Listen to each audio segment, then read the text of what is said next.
오늘은 물줄기 교회가 설립된 지 18주년 되는 날입니다. 많은 이유에 의해서 교회에 올 수 없는 이런 날들을 맞이하고 있지만 마음이 아픈 것만은 사실이에요. 우리 성도들이 막 바글바글 해야 되는데 너무 마음이 아파요. 그래도 의인의 기도는 역사하는 힘이 있습니다. 그렇기 때문에 성도들은 힘을 합해서 온 세계가 안정되기를 하나님께 기도드리기를 바랍니다. 그리고 각 나라에서 믿음을 지키기 위해서 눈물로 기도하는 믿음의 형제들을 위해서 기도하기를 원해요. 어두운 터널과 같은 이 고난은 반드시 지나갈 것입니다.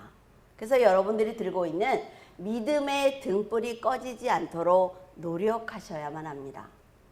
한쪽이 기울어지면 한쪽이 올라가는 시소처럼 생각지도 못한 고난을 통해 여러분의 신앙이 더욱 강해졌다는 것을 저는 의심하지 않습니다. 물론 교회에 못 나오니까 편안함이 습관이 될 수가 있어요.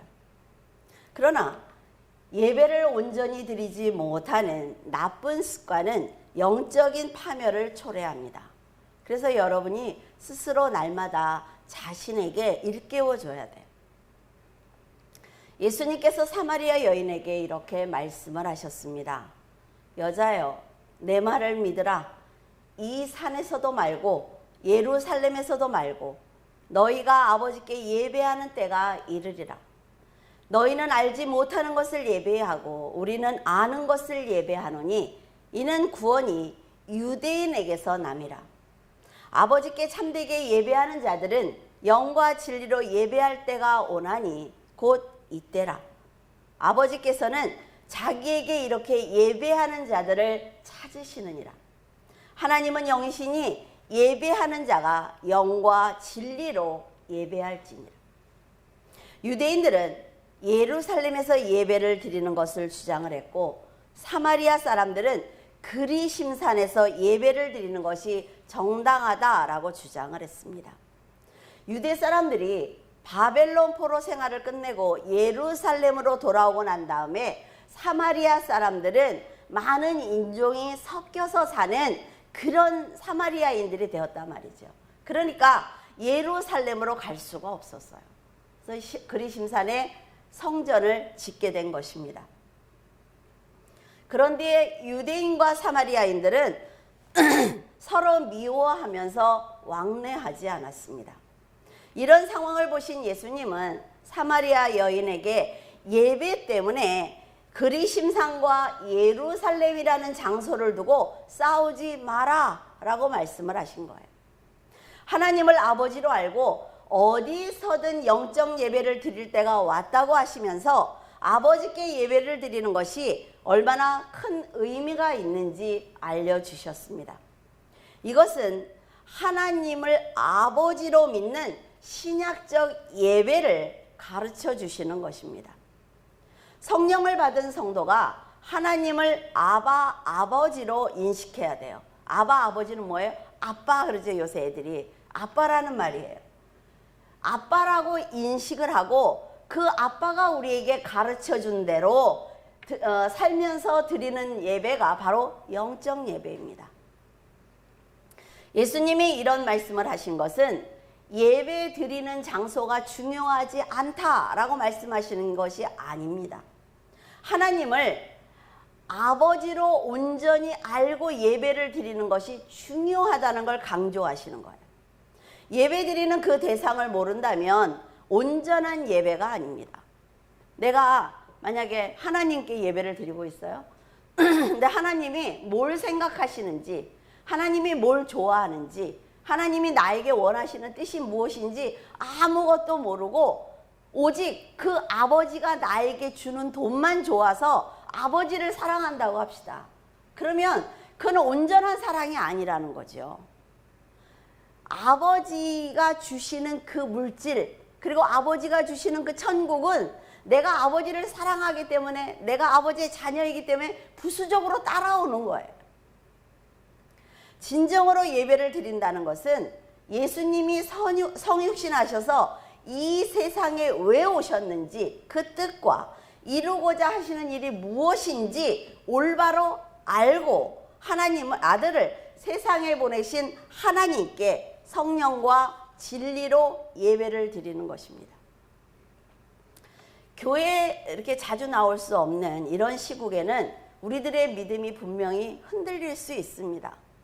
왜 안 그러겠어요? 믿음의 형제들과 만나서 함께 식사를 하고 얘기도 하고 자기의 모든 얘기를 털어놨었는데 그걸 못하니까 너무 어렵다 말이죠.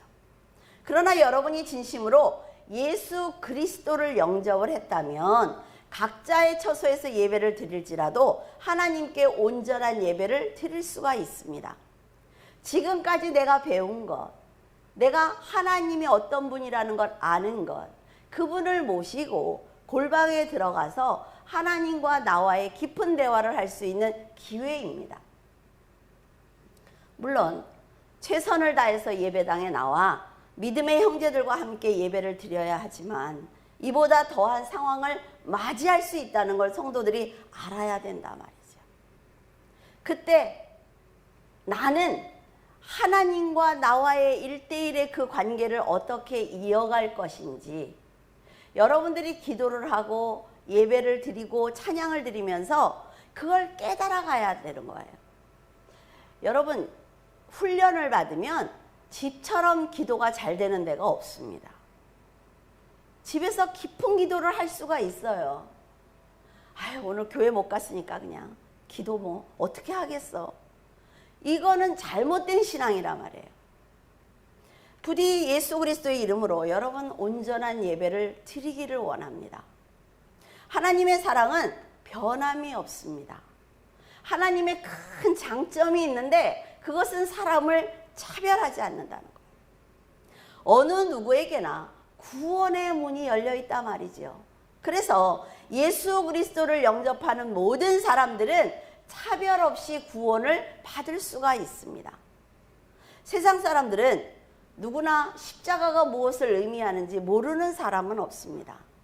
그 십자가가 무엇인지 그 의미를 알기 때문에 십자가를 띠려고 하는 거예요. 그 간절한 하나님의 부르심에 화답하는 것은 이제 사람들의 몫이라 말이죠. 예수님은 자신이 문이라고 하셨어요. 그 문은 누구에게나 열려있기 때문에 어두운 세상에서 방황하지 말고 안전한 그 문으로 들어오는 것은 여러분이 할 일인 것입니다. 로마서 2장 11절, 이는 하나님께서 외모로 사람을 취하지 아니하심이라. 하나님은 선을 행하는 사람들에게는 영광과 존귀와 평강을 주신다고 했습니다. 악을 행하는 사람에게는 환난과 곤고를 주신다고 말씀을 하셨어요. 각 사람의 행함에 따라서 내가 하는 행동에 따라서 상급을 주시겠다는 거지요. 벌을 주시겠다는 거예요. 그래서 하나님이 마지막에 결정하셨을 때 그 누구도 불평할 수 없습니다. 왜냐하면 하나님이 이렇게 탁 열어주시지 않을까요? 저는 그런 말을 한 적이 없어요. 아, 그래? 며칠 날 몇 시에 여기 있네 탁 열어주지 않을까요? 외모로 사람을 차별하는 것은 사람들이 하는 행동입니다. 야고보가 말하길 회당에 금가락지를 끼고 아름다운 옷을 입은 사람이 들어오면 좋은 자리에 앉히고, 우리나라도 그러지 않습니까? 만약에 여기 대통령이 문 열고 들어와요. 뭐 어디에 앉게 해야 되는지 막 생전 깔지도 않는 방석을 깔아주고 그러지 않을까요? 남노한 옷을 입은 가난한 사람이 들어오면 당신은 거기 서 있든지 아니면 내 발등상, 내 발판에 앉든지 마음대로 해. 이렇게 함부로 한단 말이에요. 이것은 바로 사람을 차별하는 죄라는 것입니다. 야고보가 이런 말을 하는 것을 보면 교회에서 그런 일들이 벌어진 거예요. 지금은 안 그래요? 지금도 그렇단 말이죠. 예수 그리스도의 말씀을 알지 못함으로 사람을 외모로 차별을 하고 자기가 가진 물질로 사람의 높고 낮음을 판단하는 것입니다. 내가 1억을 가지고 있어요. 그러면 10억을 갖고 온 사람은 존경의 대상이에요. 저 사람은 아무것도 없대. 그러면 그래? 저 사람하고 뭐 친해봐야 뭐 나한테 득이 될 게 없겠는데, 이게 인간의 생각이란 말이죠. 실제로 목사와 장로가 하는 말은요, 성도가 하는 말보다 결정권이 있습니다. 그래서 하고 싶은 말도 자제해야 되는 거예요. 교회에서 다른 사람들보다 물질이나 일로 더 많이 감당하는 사람들의 말은 자신이 원치 않는다고 해도 거부할 수 없는 힘을 가지고 있습니다. 그건 어쩔 수 없는 거란 말이에요. 그러니까 당신이 조심해가 아니라 내가 조심해야 되는 거예요. 내가 낮은 자리에 앉아서 섬기는 자세를 가지고 하나님을 섬기고 성도를 섬겨야 되는 것입니다.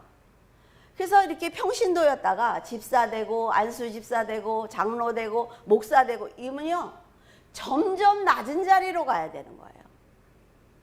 그런데 지금 그러나요? 그렇지 않아요.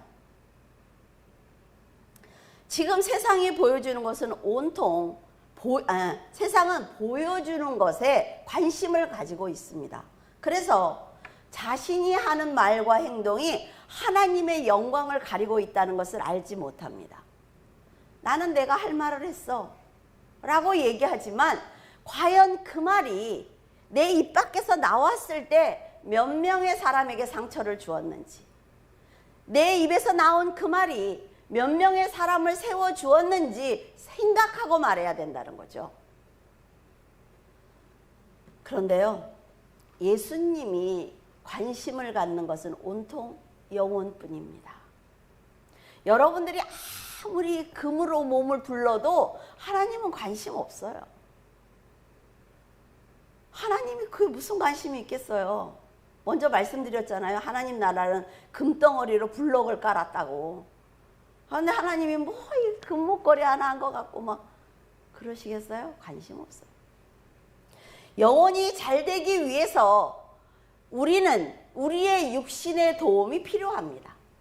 내 영혼이 잘 돼야 되는데 내 육신의 도움이 필요한 거예요. 그 이유는 내 육신이 욕심과 정욕과 혈기를 가지고 있으면 영적으로 분명히 방해가 됩니다. 그래서 내 믿음을 위해서 내 육신을 쳐서 복종해야 되는 것입니다.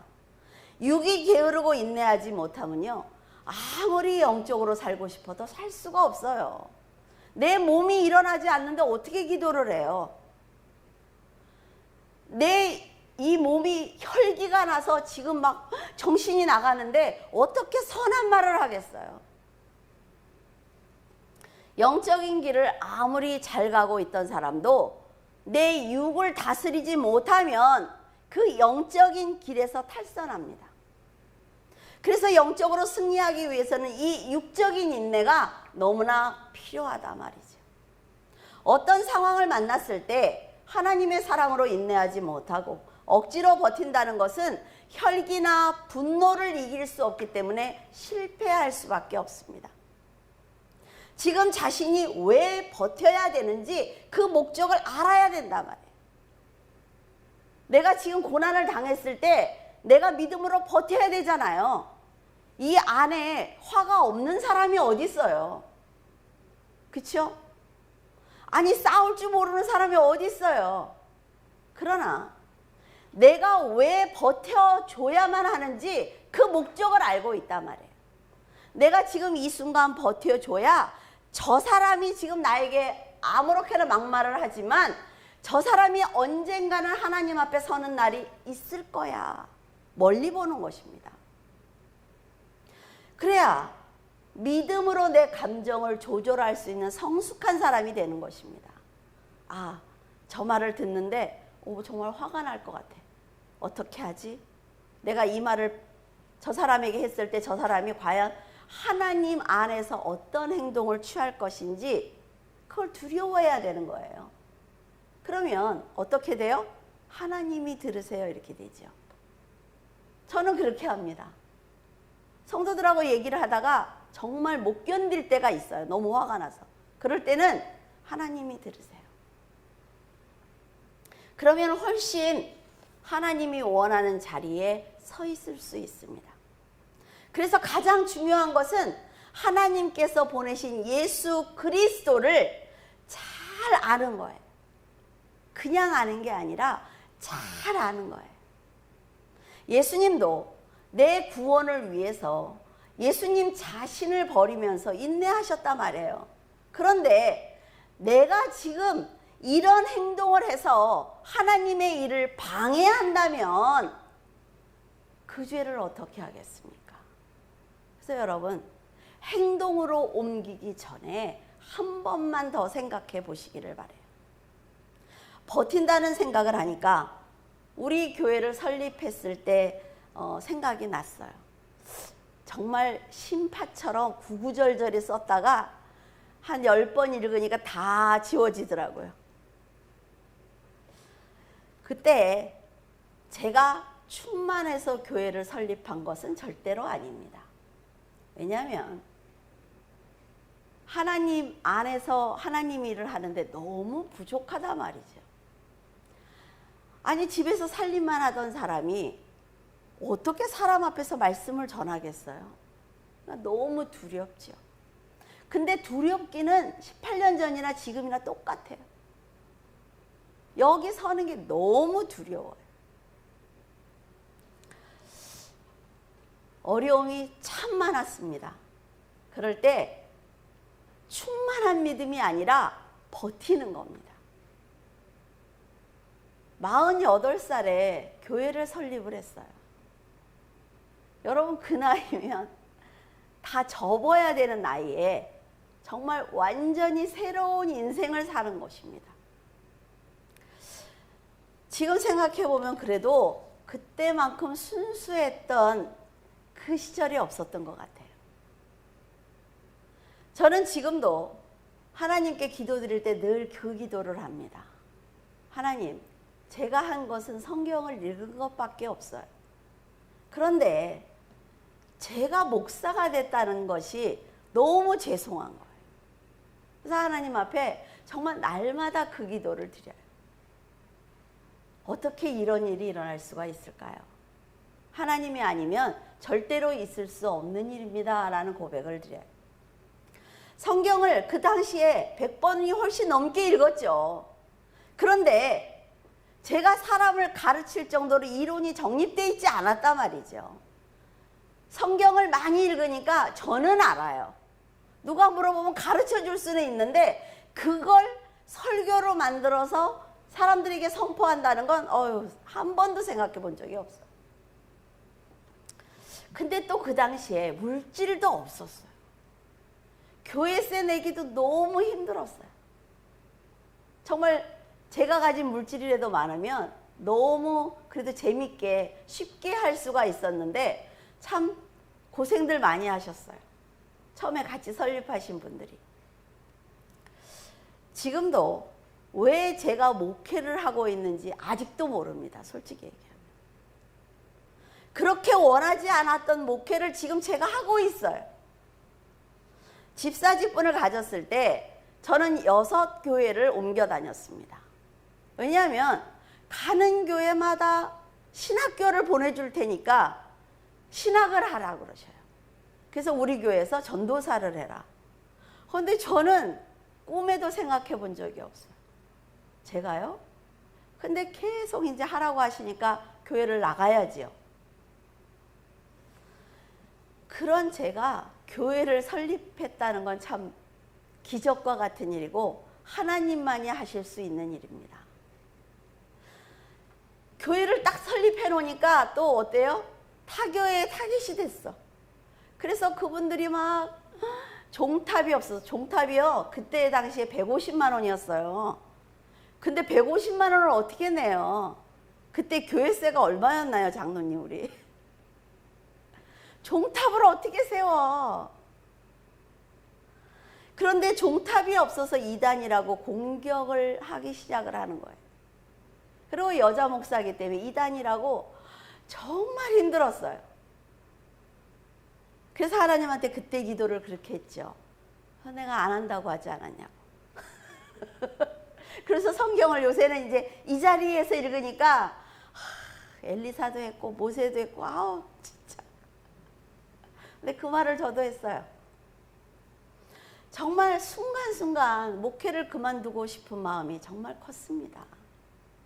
그럼에도 이제 가르쳐야 되니까 설교를 써야 되잖아요. 컴퓨터를 만질지 모르니까 설교를 다 써놓고 날려. 그럼 또 울어요. 왜냐하면 생각이 안 나잖아. 컴퓨터를 잘못 만지니까 날아가는 거예요. 그럼 애들을 불러서 찾아달라고 하는 애들이 그걸 못 찾는다는 거죠. 그러니까 설교를 써야 되니까 하루에 2시간 이상은 잘 시간이 없습니다. 저는 하루 종일 시간을 분배를 해서 공장에서 일을 하고 학교에 갔다 오고 교회에서 설교 쓰고 집에서 밥해야 되고 지금 하라 그러면 저는 못할 것 같아요. 그걸 얼마나 열심히 했는지 몰라요. 제가 공장에서 일을 해야 청년 아이들이 성경 공부를 배우러 오면 밥을 주지요. 성도들이 주일날 예배를 드리면 밥을 줘야 되잖아요. 그래서 저는 교회에서 마음 놓고 밥 주는 게 정말 소원이었어요. 지금 그래서 우리 교회가 너무 좋아. 정말 힘들었습니다. 제가 준비가 돼서 목회를 시작을 했다면 어쩌면 좀 쉬웠을 거예요.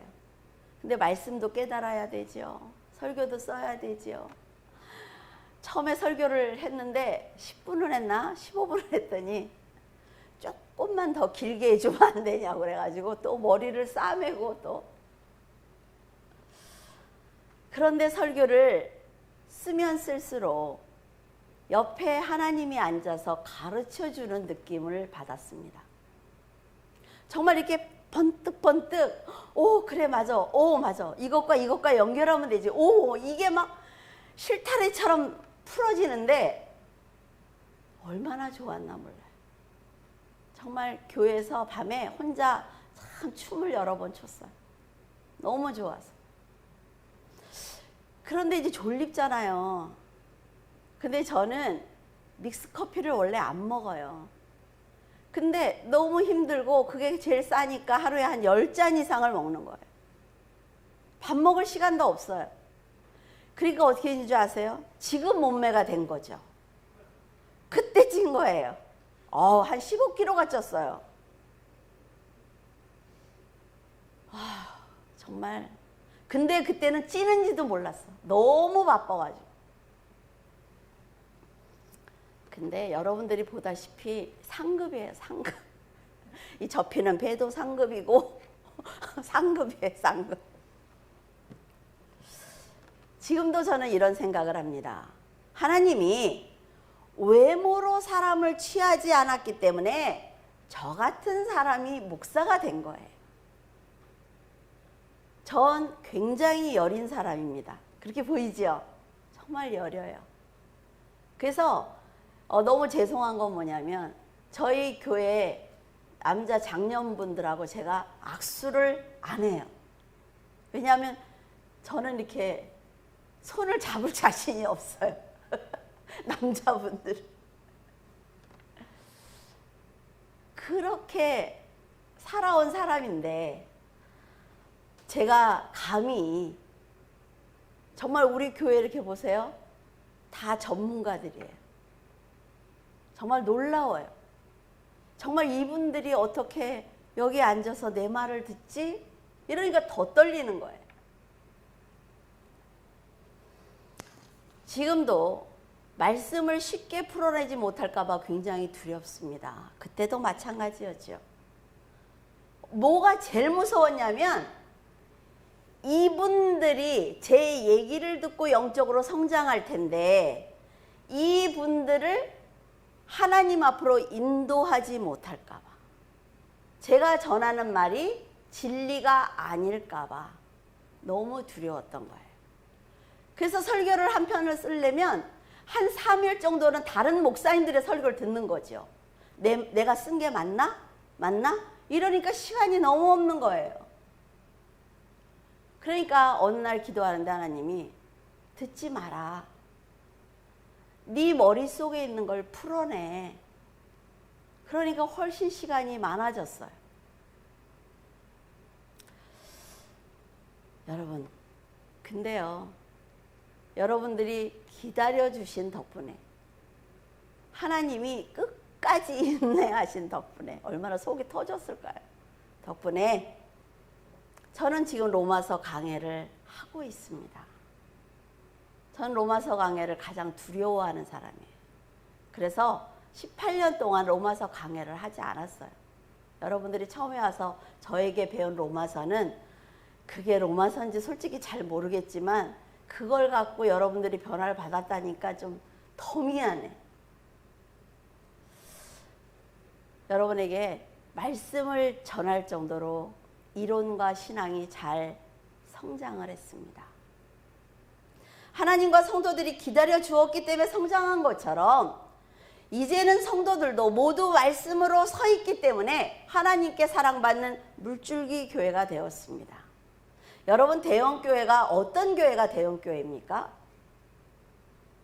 저는 그거에 대한 사람들의 생각이 난 참 잘못됐다고 생각을 해요. 건물이 크면 대형교회예요?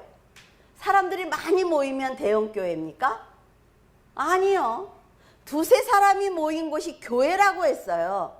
그러면 이 두세 사람이 모인 그 자리가 하나님을 온전히 알고 신령과 진리로 예배를 드리는 세 사람이라면 지금 우리 교회가 대형교회가 아닙니까?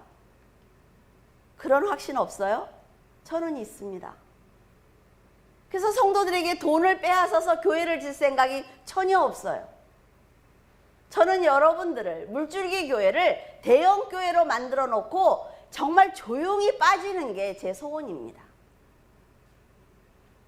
저도 받은 사랑을 돌려주기 위해서 참 열심히 달렸던 것 같습니다. 이제는 레시피가 없어도 밥을 척척 해내는 어머니들처럼 저도 그렇게 되었어요. 예수 그리스도가 얼마나 좋은 분인지 여러분들에게 하루 종일 얘기해도 할 수가 있어요. 물론 교회를 이끌어가면서 성도들을 잘못 인도할까 봐 걱정하기도 했습니다. 그리고 정말로 결정하기 두려운 일들도 일어났어요. 하나님께서 법으로 정하신 테두리 안에서 성도들의 영육간의 삶을 인도해야 되기 때문에 목회는 감당하기 힘든 자리입니다. 솔직히 말씀을 드리면. 정직한 말씀을 전하지 않으면 성도들이 지옥에 간단 말이에요. 성도들 지옥에 보내고 나는 천국에 간다고요? 천만에요. 왜? 살인한 것입니다. 목회자가 거짓말로 세상 얘기만 계속하다가 성도들이 예수 그리스도를 모르고 지옥에 가면 살인한 거예요. 십계명에 있지 않습니까? 그래서 그 책임이 정말 쇳덩어리를 목에 달고 사는 그런 느낌이었어요. 솔직히 목회를 하면서 성도를 이해하는 것은요, 거창한 마음가짐은 필요 없는 것입니다. 그런데도 제가 영적으로 성숙하고 나서야 성도들을 진심으로 품을 수가 있었어요. 그저 모두가 서 있는 위치가 다른 거지요. 목사니까 대접을 받는 자리가 아니라 성도 가운데 목사 역할을 하는 거예요. 자란 환경이 달랐어요. 우리는 모두 배움이 달랐습니다. 눈높이가 달랐을 뿐인데 그것을 깨닫는데 참 오래 걸렸습니다. 많이 울고 많이 힘들어하고 상처받고 아, 이게 아니었구나라는 걸 깨닫게 된 거죠. 저는 아주 처음부터 그런 생각을 했어요. 저를 만난 모든 사람들은 하나님 앞에 잘 서서 하나님께 사랑받는 사람이어야 돼요. 근데 이게 잘못된 생각이란 말이죠. 가룟 유다와 같은 사람도 하나님이 버리시는데 제가 뭐라고 그 사람들을 다 하나님 앞에 세우겠어요? 말씀에만 집중하면 되는데 그냥 대학을 안 간다는 아이는 달래고 달래서 대학을 보냈고 집안이 어려워서 먹을 게 없는 애들은 몇 년씩 집에 데려다 밥을 먹였어요. 사시사철 옷을 입었어요. 그런데 돌아오는 말들은 사람을 차별한다. 목사님이 이 외부에 있는 그 사이드에 있는 사람들한테는 사랑을 주지 않는다. 굉장한 충격을 받았죠. 뭘까라는 생각이 들었어요.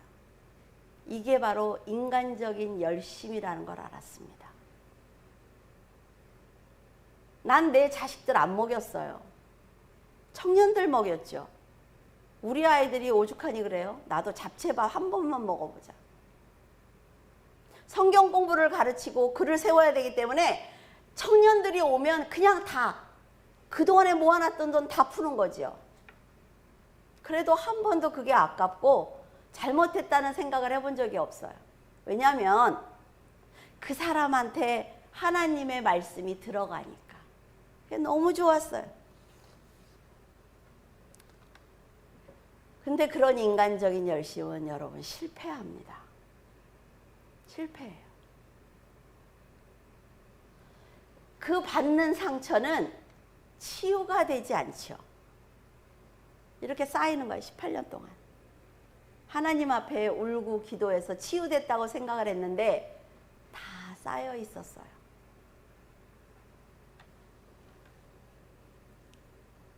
그러니까 정말 힘들더라고요. 목사님들이 왜 큰 병에 걸려서 돌아가시는 거 많이 보셨죠? 저희 교단에도 목사님들이 많이 큰 병에 걸려서 돌아가세요. 그걸 볼 때 이해가 돼요. 목회자들은 이해가 됩니다. 그랬다고 해서 병원에 갈 수 없어요. 목사라는 사람이 어떻게 교회 일을 가지고 받은 상처를 가지고 병원에 가서 거기에 닥터하고 상담을 하겠어요. 그러니까 혼자 치유하는 거예요. 어떻게 하는 줄 아십니까? 앞에다 빈 의자를 하나 놓고 마주보고 앉아요. 상처받은 제가 거기에 앉아있다고 생각을 하고 대화를 시작을 합니다. 저는 선생님이고 상처받은 제가 거기 앉아서 제가 묻고 대답하고 하면서 제가 상처받는 원인이 뭔지를 찾아내는 거예요. 그게 쉬운 게 아닌데 그 훈련이 잘 돼 있어서 하게 됩니다. 목회는 교회가 크고 작음에 상관이 없이 참 어려운 일인 것 같아요. 이것은 교회가 성장하는 과정에서 일어날 수밖에 없는 일입니다. 일부러 저에게 상처를 주려고 한 건 아닐 거 아니에요. 그분들도 그렇죠. 그런데 너무나 많은 목회자들이 이런 일들을 겪는 거예요. 하나님은 우리와 눈높이가 다르신 분입니다. 우리와 다른 전능자의 자리에 계시는 분이에요. 피조물의 자리에 계시는 분이 아니라 말이죠. 우리의 지혜가 감히 따라갈 수가 없어요. 우리는 얼마나 어리석은지 모른단 말이죠. 우리와 생각하고 보는 것이 비교가 되지 않아요. 그런데 하나님은 어떻게 하십니까? 늘 동일하게 대해주세요. 차별하지 않습니다. 난 그래서 그 하나님이 너무 좋은 거죠.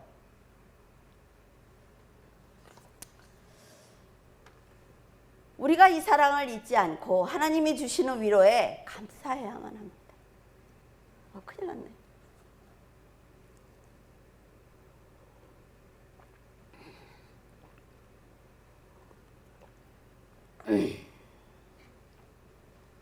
하나님한테 뭐든지 물어보면 뭐든지 대답해 주세요. 두려울 때 하나님께 기도하면 하나님이 그 일은 이렇게 해서 이렇게 진행이 될 거야. 걱정하지 마. 라고 말씀을 해주세요.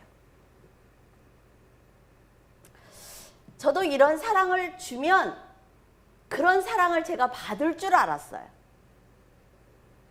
그런데 아니더라고요.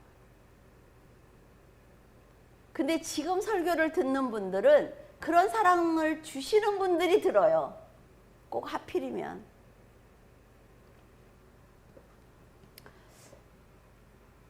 제가 살아온 인생은 결코 쉽지 않았습니다. 그러니까 엄마가 살아온 인생을 너무 존경하는데 나는 그렇게 살고 싶지는 않아 이렇게 얘기하잖아요. 저만 그랬을까요? 여러분도 그러셨을 거예요. 나는 정말 편하게 살아왔어 라고 말할 수 있는 사람이 몇 명이나 되겠어요.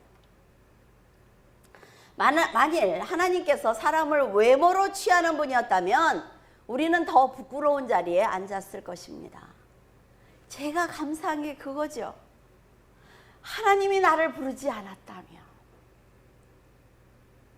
내가 20대 후반에 하나님을 만나지 않았다면 어떻게 살았을까?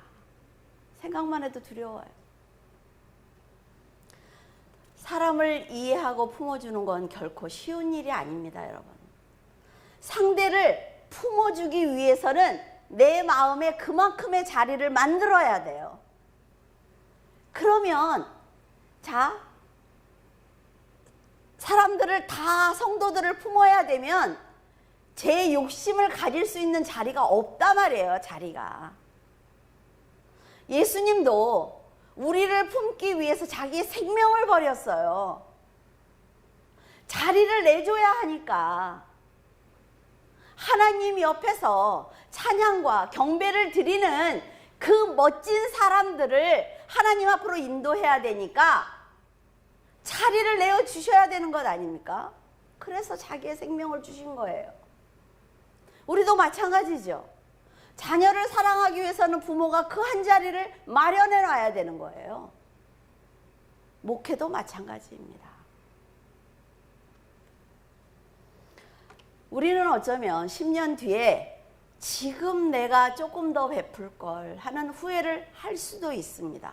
그러니까 지금 잘해야 돼. 지금 최선을 다하면 10년 뒤에 우리가 우리 스스로에게 위로를 줄 수가 있어요. 상처는 있지만 목회를 하면서 다른 사람의 것을 탐하지 않았고 거짓말하지 않았고 사람들을 시기하게 싸움 붙인 적이 없어요. 그렇기 때문에 하나님 앞에 기도할 때 떳떳합니다. 그거는. 물론 인간적인 실패를 했죠. 그러나 하나님이 중심을 보시지 않습니까? 근데 사람들을 보면요, 어려움을 당하면 자기 탓으로 돌리는 사람도 있고 상대방 탓으로 돌리는 사람이 있습니다. 나는 뛰어난 사람인데 환경이 받쳐주지 않아서, 나는 정말 뛰어난 사람인데 사람들이 나를 괴롭혀서, 내 건강 때문에 지금 이렇게 어려움을 당하는 거야 라고 불평을 한단 말이죠. 그러면서 자기의 처지를 모두 상대방에게 돌리는 거예요. 또 어떤 사람은 뭐라 그래요? 내가 부족해서, 내가 무식해서, 내가 가진 게 없어서, 다 내 탓이야. 그러니까 자신을 날마다 질책하니까 어때요? 자존감만 낮아. 그런데요, 제가 한 가지 깨달은 게 있습니다. 이제 나이가 이렇게 먹으니까 깨달은 게 있어요. 내가 나를 탓하든 상대방을 탓하든 이 모든 것이 내 인생이라는 것입니다. 내가 나를 탓하든 상대방을 탓하든 그 지나가는 내 인생을 바라보고 멀리 보면서 내가 이 순간에 어떻게 처신을 할 것인지 노력을 한다면 10년 뒤에 그 열매는 반드시 있습니다. 이것만 보면 안 된단 말이에요. 이것만 보면. 내 인생이에요. 그 내 인생에 여러분 꽃을 달아주면 어떻겠습니까? 그 꽃이 하나님이라면 너무 멋진 인생이겠죠. 우리 설립주년 때문에 이제 기도를 밤에 와서 하는데 이렇게 환상이 보였어요. 제가 처음에 시작할 때 정말 기저귀 찬 애기더라고요. 기어가고 있어요. 그러니까 막 이렇게 앞에서 사탕을 갖고 이렇게 애기들 이렇게 하면 가잖아요. 강아지들 가득히. 막 따라가는 거예요. 따라가며 보니까 그게 목회더라고요. 그래서 18년이 지났어요. 그래서 지금은 그래도 좀 걷겠지. 여전히 기저귀차고 기어다니고 있어. 여전히. 에? 환상을 보면서 에? 이게 뭐야? 그리고 뒤돌아보니까 제가 넘어질 것 같으면 안아주시고, 사람들이 나를 헤아려 하면 막아주시고, 그걸 다 아버지가 하셨더라고요. 전 굉장히 감동을 했습니다. 어쩌면 얼굴을 볼 때까지도 기저귀 차고 기어다니고 있을지도 몰라요. 여러분,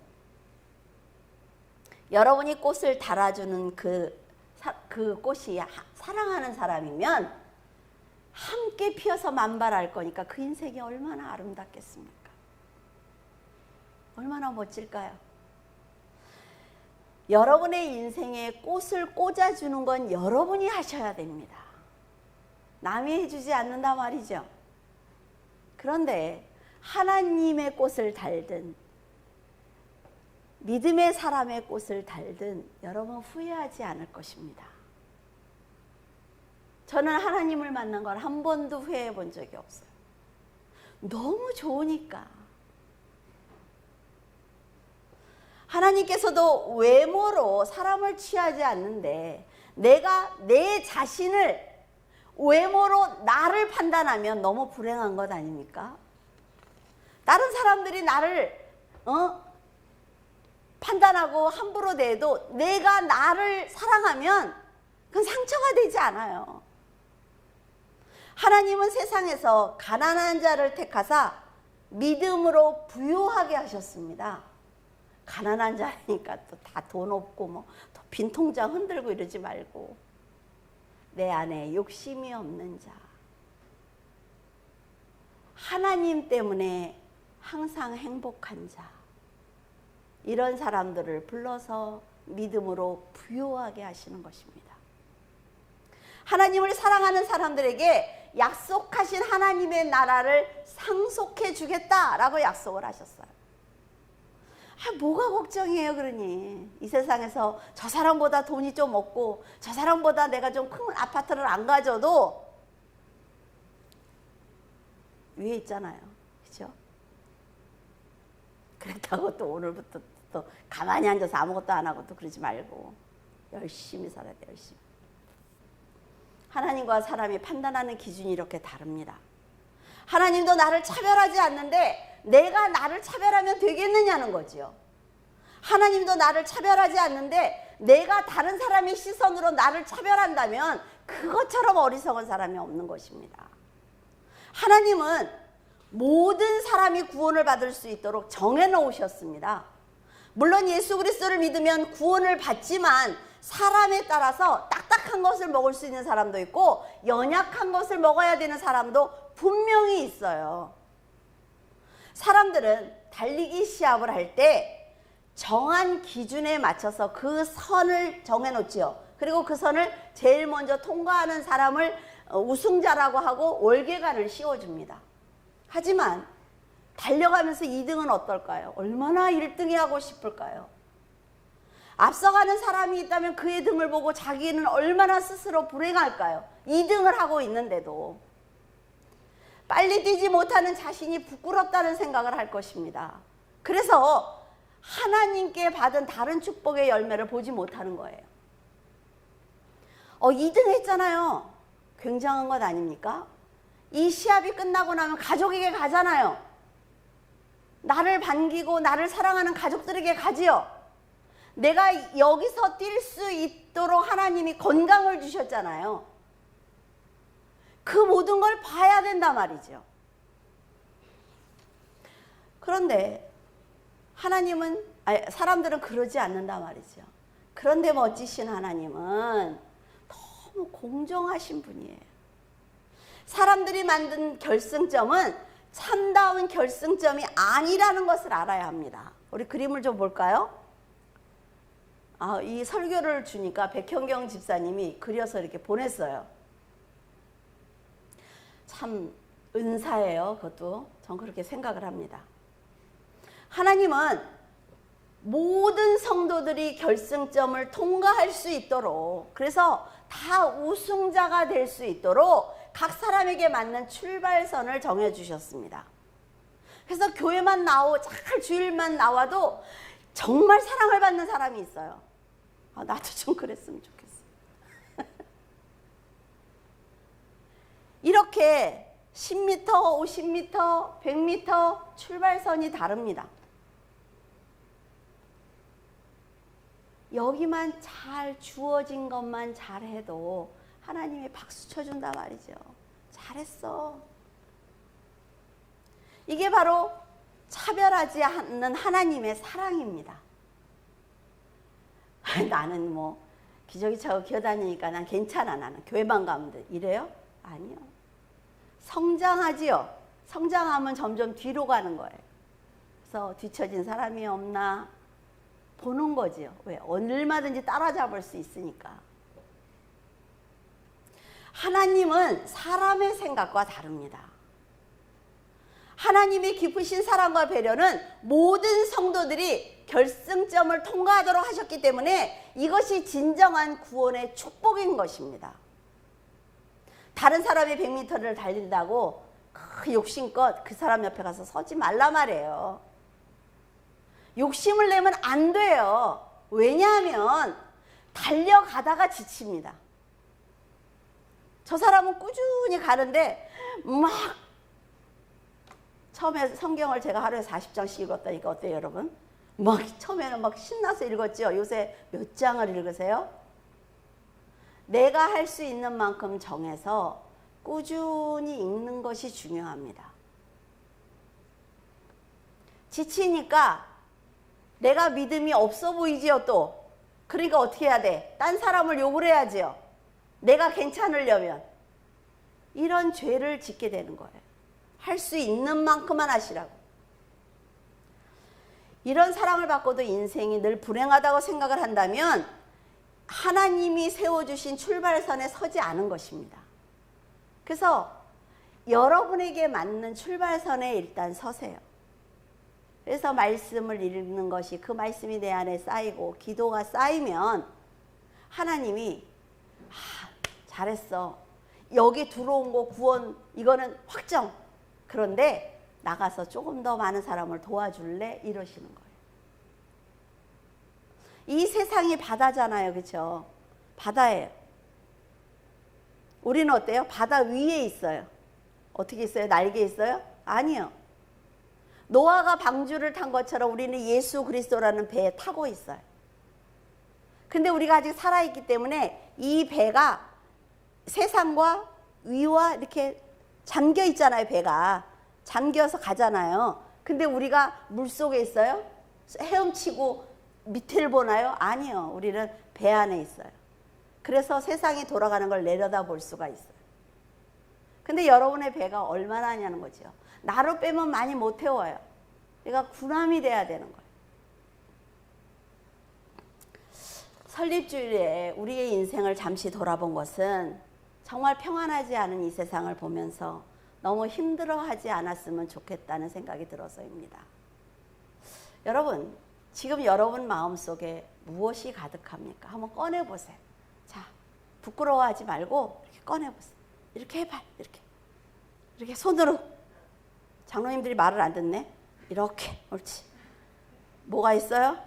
부끄러워하지 말고. 타인보다 내가 가난하다는 생각이 있습니까? 꺼내놓으세요. 여러분보다 앞선 사람을 등을 보면서 힘들어요? 두렵습니까? 인생에서 질까봐 두려워요? 자, 꺼내놓으세요. 욕심 있어요? 혈기 있어요? 다 꺼내놓으세요. 다. 그리고 난 다음에 하나님이 나에게 정해주신 출발선이 어디인지 돌아보세요. 자기는 알아요. 나는 어디지? 말하지 마, 이거는. 10m 이러면 다 부부간에 또 아유 10m짜리래 막 이러니까 말하지 말고. 내가 그 출발의 선에서 너무 멀리 있는 건 아닌지 한번 찾아보라고요. 그리고 하나님이 정해주신 그 자리에 선다면 두렵지 않습니다. 이제 출발선에 서셨죠? 아까 꺼내놓은 거 어떻게 해야 돼요? 행복한 마음, 내가 사람을 사랑하는 마음, 인내할 수 있는 마음, 이런 것만 담아보세요. 담으셨어요? 훨씬 가벼울 것입니다. 이제는 달려야지요. 이렇게 출발선에서 보면 앞선 사람이 목적지와 다른 곳으로 가고 있다는 것이 보입니다, 여러분. 굉장히 믿음 있는 척하고 자랑하고 막 이러는 사람도 아, 저 사람은 어떻게 저렇게 믿음이 있어. 근데 내가 출발선에 온전히 딱 서서 그 사람을 보면 반대로 보인단 말이에요. 너무 늦었다고 슬퍼하고 있지만 내가 늦은 것이 아니라는 것을 보게 돼요. 어느 날 여러분이 뛰다가 보면 이 사람이 나랑 같이 뛰고 있네? 내가 이 사람의 팔을 잡아주고 있네? 라는 것이 보일 것입니다. 그래야 하나님을 믿을 맛이 나는 것 아니에요? 여러분 곁에 계신 분들이 끝까지 함께 결승전에 같이 들어갈 동역자입니다. 그래서 사랑해야 돼요. 여기까지 달려오신 여러분들을 축복합니다. 앞으로 얼마인지 모를 인생의 길을 더 달려가야 합니다. 그러나 우리는 우리에게 이렇게 해주면서 제가 제일 잘하는 거예요. 잘했어. 괜찮아. 할 수 있어. 그리고 조금 더 충만하고 정신 나갈 때는 하나님이 나를 얼마나 이뻐하시겠어 이러기도 해요. 하나님이 계시니까 괜찮습니다. 하나님의 사랑을 받는 사람이니까 괜찮아요. 사람들이 괴롭히는 거, 환경이 어려운 거 괜찮아요. 다 지나가요. 다 지나갑니다. 그래서 여러분은 결승선을 통과할 수 있습니다. 우린 다 구원받을 거예요. 그리스도를 향한 믿음으로 하나님이 만드신 길을 달려가면서 힘들 때마다 성령께 의지하면 넘어지지 않습니다. 넘어지되 아주 넘어지지 않아요. 여러분이 가진 신앙은 복된 신앙입니다. 여러분이 사랑하는 분은 영원히 변치 않는 우리 아버지. 정말 얼마나 좋으신 분인지 몰라요.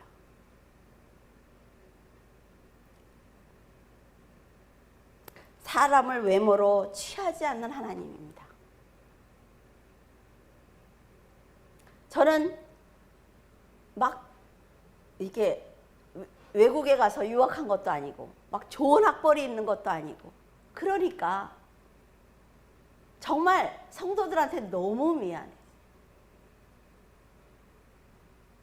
그래서 부교육자들을 외국에 보내는 거고 왜? 말씀은 내가 가지고 있으니까 이 세상적인 학벌을 넣어주면 우리 성도들이 완벽하겠다는 생각에 죽도록 살았어요. 정말. 부교육자들을 어때요? 신학대학원에 보내죠. 그리고 성경을 막 가르쳐줘요. 설교할 때 제가 깨달은 걸 줘요. 그때 어떤 일이 일어났냐면 제가 설교하려고 딱 섰는데 그 예화가 생각이 나는 거예요. 계속. 그러니까 지금처럼 생각나면 막 얘기해야 되는데 어떡하지? 줬으니까 이거 하면 안 되지. 그러니까 말을 버벅거리기 시작을 하는 거예요. 지금 가장 후회하는 거죠. 그들이 스스로 깨달아야 되는데 깨달은 걸 자꾸 준 거예요. 설립 18주년을 맞이하는 물줄기 교회를 하나님 대신 칭찬을 합니다. 그리고 그리스도의 것으로 살아온 여러분 모두를 칭찬해요. 우리는 끝까지 달려갈 수 있습니다. 왜? 대형교회니까. 대형교회는 잘 무너지지 않아요. 그리고 우리는 모두 하나님의 품에 안길 것입니다. 성도들이 서로를 위해서 기도해 주면서 변치 않는 동역자가 된다면 물줄기 교회는 하나님의 눈이 머무는 아주 멋진 교회가 될 것입니다. 여러분, 주 안에서 평안과 안식을 누리는 귀한 성도가 되시기를 바랍니다. 기도하겠습니다. 살아서 역사하시는 하나님, 은혜를 감사를 드립니다. 주님께서 저희들에게 이렇게 기쁜 날을 허락하시니 감사를 드립니다. 어찌 이 세상을 다 준다고 해도 하나님과 바꾸겠습니까? 외모로 취하지 않는 저희들의 하나님을 사랑합니다. 저희들이 날마다 아빠, 아버지라고 부르며 하나님 곁에서 하나님과 함께하기를 원합니다. 너무나 좋으신 하나님, 우리 물줄기 교회 성도들을 축복하시니 감사를 드립니다. 이 어려운 코로나에 모두가 먹고 사는 문제로 고통을 당할 때 하나님 아버지께서 성도들의 가정을 지키시고 직장을 지켜주셔서 감사를 드립니다. 그 감사를 성도들이 알기를 원합니다. 그리고 하나님 곁에서 떨어지지 않기를 원합니다. 하나님께서 손을 거두시면 바로 흑암이 몰려오기 때문에 지혜롭게 살기를 원합니다. 하나님이 주신 것을 내 것으로 알지 아니하고 하나님을 위해서 하나님께서 기뻐하실 만한 삶을 살아내는 성도들로 축복하여 주시옵소서. 아버지 하나님께서 물줄기 교회를 통해 아버지 영광 받아주시기를 원합니다. 너무나 부족하고 너무나 연약하고 세상에서 볼 때 너무나 하찮게 보이겠지만 하나님, 이 안에 아버지의 말씀으로 무장한 군사들이 있사오니 아버지 하나님께서 필요한 곳에 사용하시고 하나님 축복하여 주시옵소서. 주님께서 함께 하심을 감사하며 우리 주 예수 그리스도 이름으로 기도드립니다. 아멘.